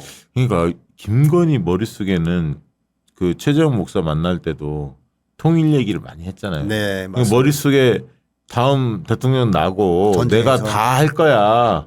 그리고 최초의 통일 대통령을 꿈꿨고. 맞습니다. 그 처음부터 있었던 거 아닙니까? 맞습니다. 저는 그렇게 봅니다. 그 계획이. 그러니까 윤석열이라는 허수아비를 갖다가 잡아서 자기가 종신 통일 대통령을 해먹으려는 생각까지도 했을 수 있다. 야. 그것이 바로 전쟁 도발 책동이에요. 제가 볼 때는. 그러니까 계엄을 단순히 선포하기 위한 목적에 그치지 않을 거라는 거죠. 맞아요. 종신 영구 집권까지도 꿈꿨을 수 있다. 그래서 김건희가 지금은 아마 윤석열에 대한 원망이 굉장히 클 거고 야 저놈만 아니었으면 내가 이렇게 안 됐을 텐데 왜 저놈을 선택해서 이렇게 인생이 꼬였을까. 그러면서 감옥 들어갈 때 약도 안 챙겨줬죠. 돈도 안 줬다는 거 아니에요. 변호사 말로는. 아, 그래요? 네, 김계리 말로는 들어와서 처음에 돈이 없어서 못 썼다는 거예요. 야. 그럼 땡전 한 푼은 안 챙겨줬다는 건데. 근데 그 김계리 말하는 김계리도 웃겨요. 그럼 지가 좀 넣어주지. 그치. 변호사비 얼마나 받아? 영치금이 얼마나 된다고. 그죠? 몇십만 원 넣어주면 되지. 지도 안 넣어줘놓고 김건희한테. 자, 근데 어쨌든 김건희가 약도 안 챙겨주고 뭐 이런 거 면회도 안 가잖아요. 싫어한다는 지금 기분 나빠한다는 거죠. 윤석열 보는 거 자체 싫어한다. 이렇게 볼 수 있죠. 또 거꾸로 얘기하면 이혼합니까? 이미 했어요. 제가 볼 때 심리적으로. 도장만 찍었을 네. 그리고 윤석열 입장에서도 여보 나 약 어디 있어 이거 물어보지도 못했다는 거 아니에요. 들어갈 때. 물론 이제 김건희가 그걸 챙겨주지는 않았겠지만 지금 평소에. 뭐 아마 당뇨 있다는 거죠? 지금? 네. 그래서 먹던 약을 못 먹어서 이제 그 교도소 거기서 구치소에서 이 처방을 주는 약을 먹고 있다 그러지 않습니까? 이제 지금은 자기 약 받겠죠. 근데 초기에 그런 걸 챙겨 들어갈 수도 없을 정도로 이 두 사람 관계는 서먹했다. 뭐 이런 걸 보여주는 거고 지금도 일절 지원을 안 하는 것 같은 느낌이 든단 말이에요. 네. 변호사비 없다고 징징대는 거 보니까. 네. 그래서 일단 원망한다라는 생각이 들고 또 하나는 이제 효용 가치를 다 했어요. 윤석열은 더 이상해. 윤석열을 써먹을 데가 없어요. 네. 그래서 김건희 입장에서는 윤석열을 희생양 삼으려고 할 것이다. 그러니까 어지간한 건 다 윤석열한테 떠넘기는 거죠. 그치. 나는 뭐 내가 뭐 권력 원래 뭐 권력을 행사는 했지만 내가 권한 있는 사람이 아니니까 네. 나는 권한 뭐 그냥 내 개인적 의견을 이야기했을 뿐이다 뭐 이런 식으로 네. 피해가려고 하겠지. 아니면 뭐 나는 받기 싫었는데 남편이 디올백 안 받으면 때린다 그래서 받았다. 뭔 얘기를 못 하겠습니까? 김건희가. 그러니까 그런 식으로 하는데 통하겠어요 그게. 안 통하겠죠. 네. 네, 어쨌든 얘도 최대한 무기징역이야 김건희도. 최대한 윤석열한테 넘겨 씌우려고 할 것이다. 그러긴 할 겁니다. 그리고 그걸 윤석열이 받아줄 가능성도 있어요. 왜냐하면 어차피 자기는 정해져 있으니까. 그리고 무기징역. 가스라이팅 당했을 거고. 아니 그럴 것 같아. 야 윤석열은. 성렬아 내가 밖에 나오든 있어야 너를 구해주지. 그렇지. 내가 내가 5년 이하로 짧게 살아야 너를 그치. 나중에 보살펴주지. 내가 너 똑같이 무기징역 받으면 어떻게 되겠니? 그치. 누가 너 빼주냐 그치. 구해주냐. 그치. 그러니까 너가 다 먹어 덮었어. 그리고 나는 너한테 토스할게. 이렇게 해서 집어넣을 가능성이 있고요. 그럴 가능성이 있겠네. 그래 윤석열이 편지 쓴 거 아니에요. 나 살려달라. 아니 나만 건드려라. 나만 다른 사람은 건드리지 마라. 이게 약속대로 자기 부하들이 얘기겠습니까? 자기 부하들에도 관심 없어요 윤석열은. 얘가 진술하는 거 보면 부하들한테 다 넘겨치우는 놈 아니에요. 그렇죠. 비겁하게. 근데 갑자기 자기만 치라 그래요? 똑같아. 걔네들은 김용현도 마찬가지. 전체가 다 그래. 밑에 부하들은 다 밀어. 맞습니다. 그러면 그 얘기는 결국 뭐냐면 우리 만화님은 건드리지 말라는 얘기죠. 이쪽 진영은 장세동도 없어. 네, 없죠. 얘네들 네, 없어요. 야, 골 때린 놈들이야. 그러니까 윤석열이가 장세동 같은 부하를 키울 수 있을 정도의 인물도 안 된다는 겁니다. 그러니까 전두환보다도 못하다는 거죠. 마피아 두목보다 못하다는 겁니다. 12월 3일 날 그날 계엄 날짜를 누가 정했는지도 되게 궁금해. 나중에 밝혀져야겠지만 무속인이 한가 아닌가 이런 생각이 들 정도로 황당하잖아요. 맞습니다. 뭐 계엄령 발표 시점도 그렇고. 네. 그래서 김건희가 지시했을 가능성 배제할 수 없고요. 네. 뭐 이렇게 어디서 들어가고 전 그렇죠. 받아서 성렬아 그날이래. 그날 해야 되고 여때 발표하고 이런 걸 다 김건희가 했을 가능성이 있다라고 봐야죠. 그러니까 정치를 아는 사람이 그 시간을 정할 가능성은 없잖아요. 네, 맞습니다. 네, 그렇죠. 우리도 정한다면 뭐 진짜 새벽에 하거나, 네. 남들 자고 있을 때 하거나, 네. 아니면 그 주말 이럴 때 지역구 국회의원들이 지역구 때문에 지방에 다 내려가 있을 때 한다든가, 흔히 말하는 국회 모이기 어려운 조건에 딱 한단 말이에요. 그렇죠. 상식적으로는. 그렇죠. 그러니까 이게 그래서 그 정도까지가 아니더라 할지라도 계엄을 하도록 강한 압박을 가했을 것은 분명합니다. 그 정도까지가 아니다 하더라도. 야, 너 지금 이 상황 수습 안 할 거야? 명태균이가 지금 뭐 깐대는데, 나 지금 조사 들어오는데, 너 이 술이 입에 들어가니? 이런 식으로 막 압박을 엄청 가하면 윤석열 입장에서는 아우 씨, 해야 되겠네. 이러면서 했을 수도 있거든요. 다음 주에 이제 광복절 전에는 다 끝날 거예요. 김건희까지 네, 싹 맞습니다. 정리되겠죠. 네, 들어가야죠. 예. 김건희도. 자, 구구 세력 관련된 청년들 심리 잠시 후에 다뤄보고요. 그 전에 인터넷 비교원 광고 하나 하고 구 관련 이야기 좀 마지막으로 여쭤보도록 하겠습니다. 자, 이번 광고는 인터넷 비교원입니다. 영상 광고 만나보도록 하겠습니다. 당연하죠. 비교와 속도는 빠르게, 혜택은 빵빵하게. 비교와 인터넷 비교원 할 땐 인터넷 가입. 성형속도 인터넷 가입을 원할 땐 비교원. 네, 인터넷 비교원 오랫동안 저 진보 유튜브에 꾸준히 광고해주고 있는데요. 여러분들 인터넷 비교원은 돈을 벌어다 주는 상품입니다. 왜냐하면 누구나 써야 하는, 무조건 써야 하는 인터넷, 휴대폰 또 정수기 렌탈이 있죠. 근데 의외로 매월 나가는 요금 만만치 않습니다. 그러다 보니까 부담이 많이 되시죠.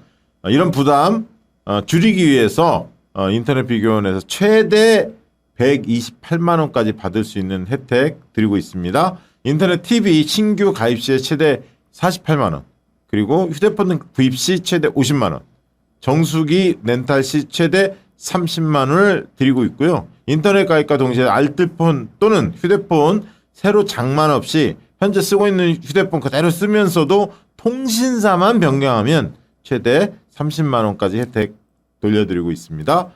비교원은 23년 동안 된 회사이고 현금 사은품 누적 983억 이상이고 누적 가입자가 무려 60만 명에 달할 정도로 큰 튼튼한 법인 기업입니다. 서울보증보험 8억 이상 보험에 가입되어 있고요. 보안사고도 한 건도 지금까지 없었습니다. 어차피 인터넷은 모든 회사가 비슷하죠. 그러니까 혜택이 좋은 혜택 여건이 좋은 회사 고르시면 됩니다. 비교원에서는 지원금이 타사보다 적다면 차액의 150%까지를 보장해 드리는 비교원 보장제를 실시하고 있습니다. 만약 현금 사은품 혜택을 원하지 않을 경우에는 55인치 삼성 TV로 선택하여 받으실 수 있습니다. 지금 1670-2571 전화 주시거나 네이버에 인터넷 비교원 검색하시고 상담 신청하시기 바랍니다.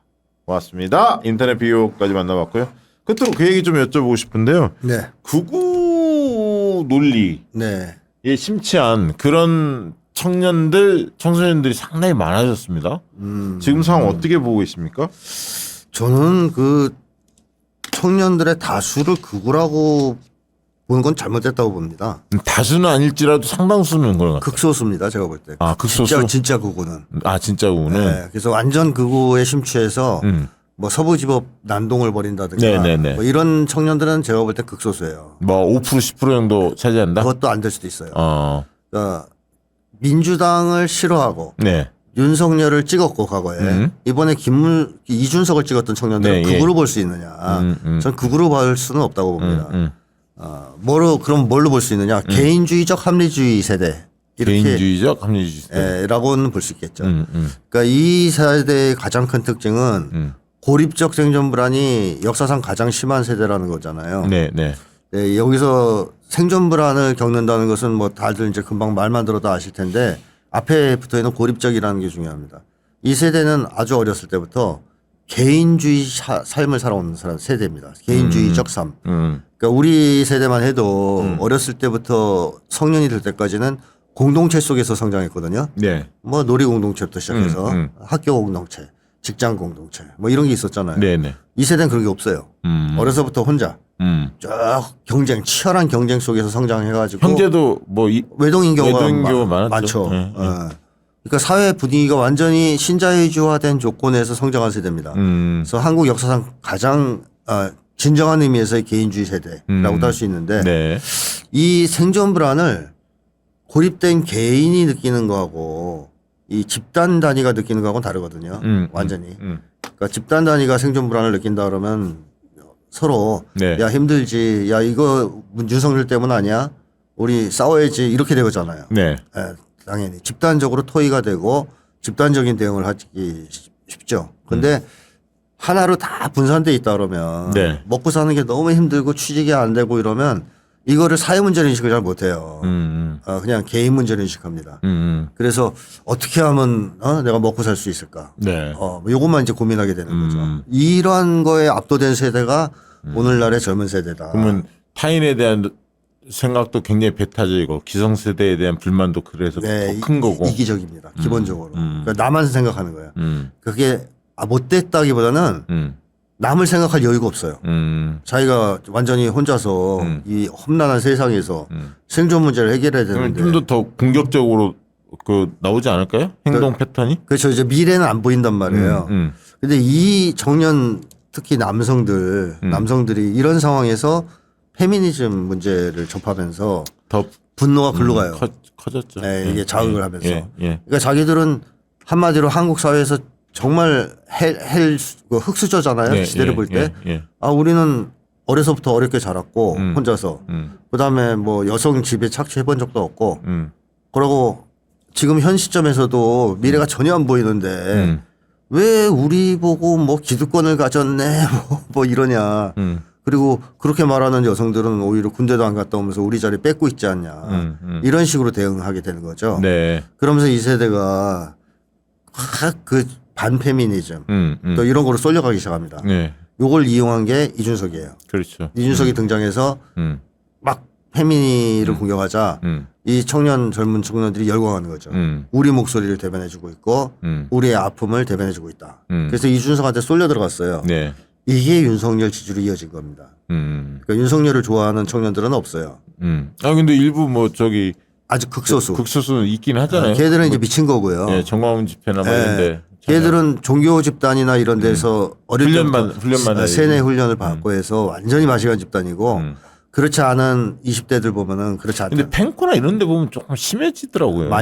과거보다 많긴 하죠. 예. 그러나 다수의 청년들은 아니다라는 겁니다. 저도 뭐 20대 아들들도 있고 20대들 많이 상대해 보지만 이 청년들이 전반적으로 반민주당 성향은 맞아요. 근데 그 이유 중에 대표적인 게 바로 이런 어떤 부동산 문제라든가 미래가 없는 문제, 페미니즘 문제 이런 것 때문에 싫어하는 것이지 이 극우보수라는 어떤 이데올로기적 정체성이 뚜렷한 청년들은 많지 않습니다. 반민주당 성향이 강한 거죠. 그래서 이 친구들은 그렇게 개인주의적 삶을 살아왔기 때문에 신자유주의 이데올로기에는 우호적입니다. 근데 이 친구들이 좀 바뀔 가능성도 있습니까? 그러면 이재명 대통령이 뭐 예를 들면 국정을 잘했을 경우에 그래서 저는 당연히 다수의 청년들은 개혁이 성공하면 민주진보 진영을 다시 지지하게 될 거라고 예상하고 있거든요. 왜냐하면 이 청년들이 나름대로 합리적 판단을 한 거예요. 이준석을 찍은 거는. 네. 그러니까 보수 세력처럼 나이든 보수층처럼 막 묻지마 지지 뭐 김문수에 대한 이런 세력이 아닙니다. 친구들은 나름대로 합리적으로 계산을 하는 거예요. 근데 다만 그 계산의 기준이 개인이에요. 그러니까 공동체나 집단이 아니라 나한테 도움이 뭐가 되냐 안 되냐. 뭐 예를 들면 이준석이 뭐 15% 20% 얻어야 우리를 무시하지 않을 거다. 그렇죠. 그다음에 뭐 우리를 대변한 정치인 하나 세워야 된다. 뭐 이런 걸 통해서 선택하는 세대일 거라는 거죠. 자, 그래서 문제는 이재명 정권에서 이제 개혁을 잘 추진해서 젊은 층이 계산을 할 때 이재명 정부를 지지하는 게 더 나한테 이익이 된다는 계산법을 만약에 제공해 준다면 돌아서죠. 그러니까 아주 강력한 보수 신념을 가진 집단은 아니라는 얘기입니다. 제가 파악한 바로. 네. 그래서 개혁이 성공했을 때에는 그다지 걱정할 문제가 별로 없고 개혁이 실패하면 이 청년 세대 중에서 특히 남성들은 저쪽으로 끌려 들어갈 가능성이. 기성세대들 부모님들이 이 청소년들 특히 이제 남학생들 그리고 아까 이대남들 이런 청년들 자녀를 둔 분들이 부모들이 이 소통을 굉장히 잘해야겠네. 잘해야죠. 이제 이해하고 공감해서부터 출발해야겠네. 맞습니다. 윽박 지르지 말고. 적대시하면 안 됩니다. 너 유튜브 이상한 거 보지. 이 친구들이 문제가 뭐냐 하면 이 젊은 청년 세대들이 자기들을 대변해주는 유튜브나 채널이나 정치인이 별로 없잖아요. 그러니까 자꾸 이 과격한 극우 유튜버들을 많이 본단 말이에요. 그 정보가 유통되고. 그러니까 잘못 이해하고 있는 정보가 굉장히 많아요. 그러니까 이것 때문에 잘못 생각하는 거를 얘기했다가 부모님한테 막 깨진단 말이에요. 너 파시스트지 뭐 이제 이 자식 조그만 놈이 그래. 그거지. 애들 저 자녀분들 휴대폰 딱 보고 박시영 TV 구독 살짝 눌러놓고 그럼 알고리즘 계속 떠들 거 아니야. 그렇죠. 그러니까 이 젊은 자식들하고 대화할 때는 예. 윽박지르거나 혼내거나 할 게 아니고 너 그 정보는 어디서 얻었냐. 너 요즘에 뭘 보고 있니? 확실한 거라는 근거가 있냐. 그래서 그러고 보니까 그 카톡에서 온 거밖에 없다. 나는 뭐 유튜브에서 본 거밖에 없다. 이거 확실한 근거는 없다라는 걸 본인이 깨달아야 되겠죠. 그런 걸 장악시켜 주는 것도 좋고 그 다음에 뭐 예를 들어 능력주의 같은 거 강력하게 주장하고 예. 뭐 예를 들면 기본사회 반대하고 이럴 경우에는 토론을 해야 돼요. 화를 내고 혼내면 안 됩니다. 그래서 그게 너희한테 결국 이익이 된다는 거를 알려줄 필요가 있죠. 그래서 그런 식으로 대화할 경우 아주 극단적으로 마시간 이렇게 정신적으로 문제가 있는 일부 극소수 청년들을 제외하고 나머지는 설득 가능해요. 대화가 안 되는 애들은 아니에요. 네. 나이든 꼴통 할아버지들하고 달라요. 이준석 이제 얼마 안 있으면 네. 아마 처벌받을 가능성이 있잖아요. 이제 그렇죠. 뭐 수사받고 있는데 이게 뭐 워낙 증거들이 많아서 네. 빠져나가기 쉽지는 않아 보이거든요. 맞습니다. 그러면 이준석이 만약에 무너지면 이준석을 네. 따르던 그 젊은 세대들은 생각 어떻게 바뀔 것 같습니까? 이준석을 잃었으니까 또 다른 사람을 찾겠지만 김문수는 절대적으로 싫어하고 이 젊은 세대가 김문수 되게 싫어합니다. 그렇죠. 남성들도. 싫어하죠. 꼰대는 다 싫어해요. 또 홍준표한테 쏠리나? 홍준표가 일부 흡수하겠지만 너무 늙었죠. 영향도 많이 떨어지고. 그럼 여기서 이제 민주당 쪽에 정치인들이 잘해야겠네. 잘해야죠. 이제 공백이 생길 테니까. 그렇죠. 그래서 저는 이재명 대통령이 그 여성가족부를 네네. 성평등가족부로 이름을 바꾼다 그러시는데 예. 좋은 거라고 생각합니다. 좋은 거죠. 네, 그럼 이제 남자들의 주적이 그 여가부예요. 그렇죠. 근데 거기 구글 그것도 네. 지시했어요. 네. 여성가족부 내에 성평등 가족부로 바꾸되 하나의 팀은 남성들 네, 관련해서 얘기 듣는 팀. 저도 그걸 봤는데 젊은 그 청년 남성들의 고충을 들어주고 이런 부서가 있냐? 그렇죠. 없다. 그러니까 만들려고 그러는 얘기를 그렇죠. 제가 들었단 말이에요. 역차별이 있거든. 예. 예. 그러니까 있건 없건 간에 얘기 들어주는 통로는 있어야 됩니다. 당연히 있어야죠. 근데 이 젊은 남성들은 그 통로가 막혀 있다고 생각하는 거예요. 맞아요. 그 이준석이 해준다고 생각하는 거죠. 그걸 이재명 정부가 흡수해야 됩니다. 중요한 얘기. 예, 여가부를 통해서 흡수한 이름 바꾼 다음에 흡수하고 또 청년 남성들의 고충을 들어주고 그걸 해결할 수 있는 대안도 제시하면서 이 청년들이 네. 철저하게 개인을 중심으로 자기의 생존 문제에만 관심을 가져왔는데 공동체에 대한 관심을 좀 가지도록 청년들을 좀 유도시킬 필요가 있어요. 그게 진짜 너희한테 이익이 된다. 진짜 합리주의는 그거 아니겠어요? 그러니까 이 젊은 세대는 사실은 지금 합리적으로 행동한다고 하지만 계산 오류로 인해서 비합리적 결과를 지금 스스로 초래하고 있는 건데 네. 이걸 바라봐주는 게 이재명 정부의 어떤 과제 중에 하나죠. 중요한 말씀이. 자, 오랜만에 우리 소장님 모시고 정말 알토란 같은 이야기 많이 들었고요. 또 이제 책 쓰시느라고 상당 기간 바쁘다고 말씀 주셨는데 보니까 남북 관계 좀 안 좋아지고 트럼프 또 뭐 이렇게 북미 협상 과정이 또 새롭게 펼쳐질 가능성도 있습니다. 아마 두세 달 후에 네. 뭐 이런 가파른 상황이 오거나 아니면 또 추석 즈음에 소장님 또 한번 모시고 그동안은 또 책 쓰시느라 바쁘시다고 하니까 9월 좀 이럴 때 9월 10월쯤에 또 한번 모시고 소장님 말씀을 좀 듣는 시간 갖도록 하겠습니다. 자, 오늘 방송은 이것으로 마치도록 하겠습니다. 고맙습니다.